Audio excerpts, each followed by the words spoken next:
అందరికీ నమస్కారం అండి.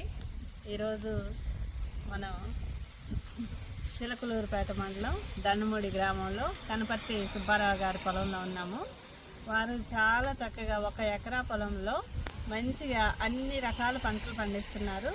పంట మార్పిడి విధానం అనేది చాలా బాగా పాటిస్తున్నారు. అంటే ఒక పంట వేసిన తర్వాత ఆ పంట దిగుబడి వచ్చాక మళ్ళా అదే పంట వేయకుండా వేరే పంట వేస్తున్నారు. మళ్ళీ ఆ పంట కూడా దిగుబడి తెస్తున్నారు. అంటే సంవత్సరం పొడవునా 365 రోజులు వారి పొలంలో ఏదో ఒక పంట ఉంటుంది. నిత్య కళ్యాణం పచ్చతోరణం లాగా చక్కగా ఇక్కడ ఒక రావి చెట్టు కిందే మార్కెటింగ్ కూడా అయిపోతుందండి. పొలంలో నుంచే కాయలు కొయ్యడం, రోడ్డు మీద పెట్టడం, అందరూ అటు వచ్చేవాళ్ళు ఇటు వచ్చే వాళ్ళందరూ చక్కగా కొనుక్కొని వెళ్తున్నారు.